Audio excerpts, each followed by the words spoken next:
Okay, so you've just seen all the many things that happened when we reintroduced wolves to Yellowstone National Park.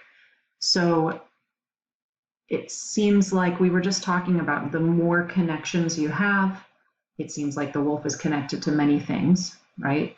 The easier it is to remove an organism and not have all of these changes happen.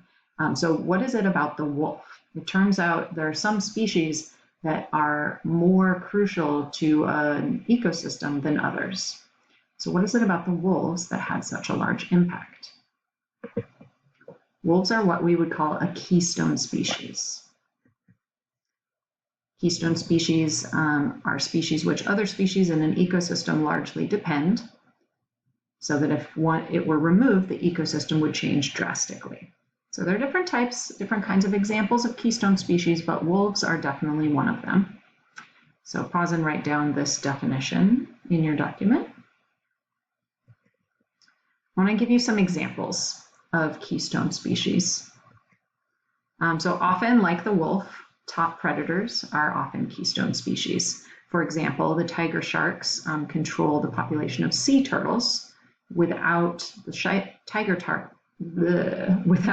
sharks, the turtles population would grow and destroy the seagrass habitat, which is important to many different species that use it as food as well as hiding places. We've also got examples of things that we might call ecosystem engineers, and they play an important role in the physical environment of their ecosystem. For example, beavers. They do a lot of changing of the ecosystem and providing new habitats in wetlands. So beavers would be considered a keystone species for that reason. Also, mangroves are considered an ecosystem engineer because they provide a super important habitat. Mangroves have these cool roots, and mangroves are one of the only plants that can live in salt water.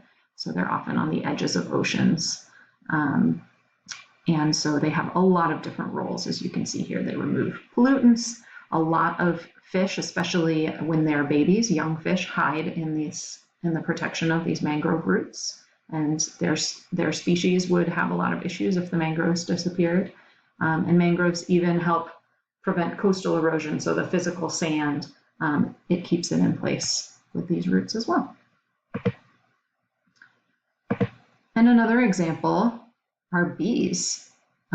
Bees have a very important relationship with flowers, right? They pollinate flowers, which is part of the way that a lot of plants reproduce. So a lot of things would not be as well off if we didn't have bees.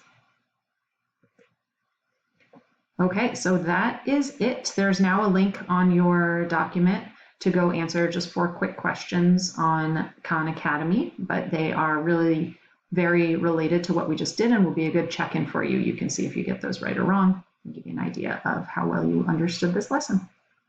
All right, thank you.